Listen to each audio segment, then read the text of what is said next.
The ice water is freezy cold. The robot is very, very frisky. And I'd like to welcome you to the Thursday, September 11th edition of Modeling Blog Daily, where Bill just rants with a cup of whatever. And today I'm ranting with ice water.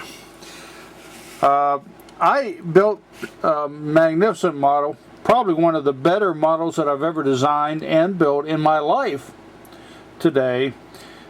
I called it a Lego 4-speed transmission with reverse. And it in fact is a working transmission.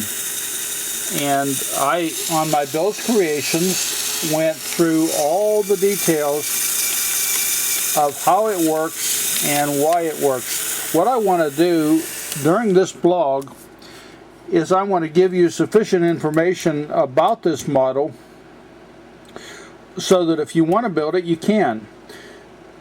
First of all, I would encourage everybody to steal this idea and embellish on it and improve it. One of the passions that I have is to encourage modeling worldwide in both male and female alike. And I'm a full disclosure builder. I try to show you everything that I do, and if there's a secret, I'll tell you about it. And I would encourage you to build this, to steal it. If you're a student in high school or a student in junior high school, and your teacher has requested a science project, well, steal this idea right here and build it and get an A++ from your teacher. If you're in college or you're a graduate student, have at it. Improve it. I'd like to see the improvements. You know, with this one you can. This is a 4-speed transmission, just like a car. Reverse, first, second, third, fourth. Some transmissions on manual transmissions have fifth. It's an overdrive over there. Well, change it. Make yourself a fifth. Put more torque in on the third. I have the torque. The speed is about the same as the second, but I got a torque difference. Make it faster if you want to, or I mean, just whatever you want to do, have at it. This is a wonderful base with which to build and expand a model. And if you look at the parts, anybody should be able to build this. I imagine you could go in the factory and lay this out and build it right with the factory parts. There's nothing secret about it. There are some things I want you to bring to your attention, though. Okay, first of all, I put in 3 small pulleys and a small gear as spacers. That's all they are, guys, is spacers. It's to keep this gear centered on my worm gear. If I allowed it to go further down, then it would, see, it creeps that way. It creeps that way because it switches up. And I put it in there just to control the direction, how close it would get to the motor. These are plates. There's 1 plate below this motor. There's 2 plates below these flats. And the flats' purpose basically is to give a friction-free surface with which to ride.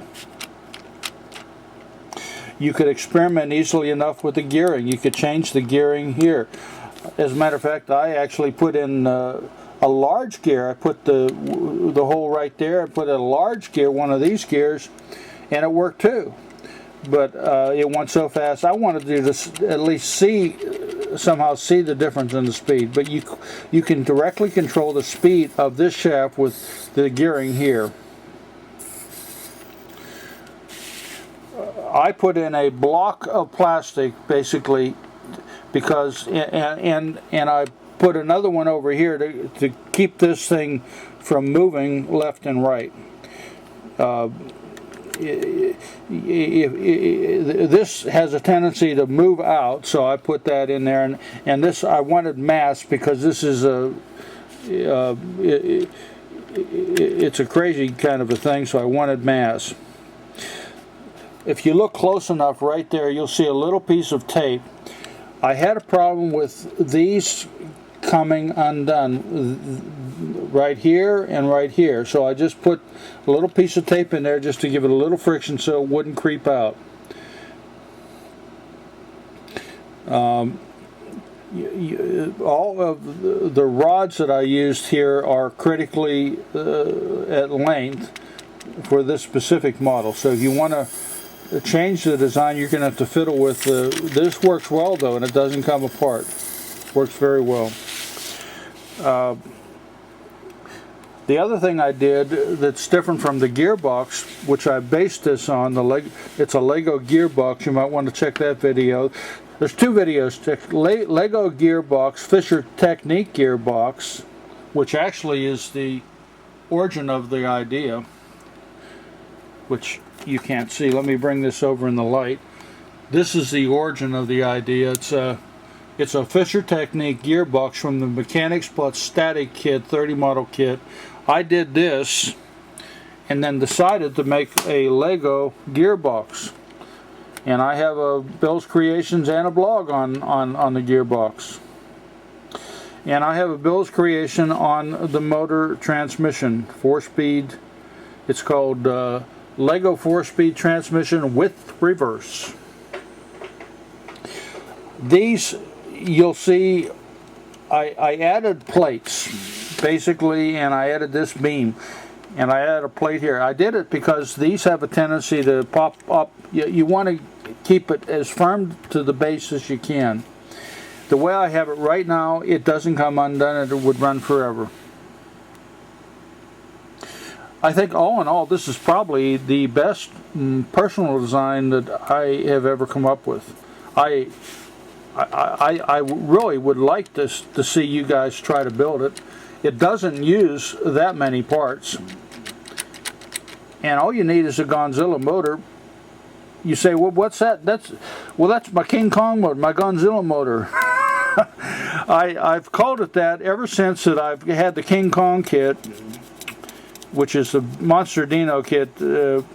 I give names to different things. This is my Godzilla motor, guys.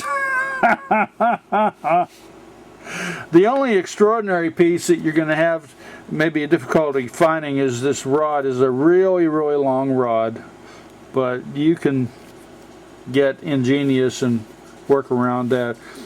Try it, you'll like it. Bill in Red, and a very, very feisty robot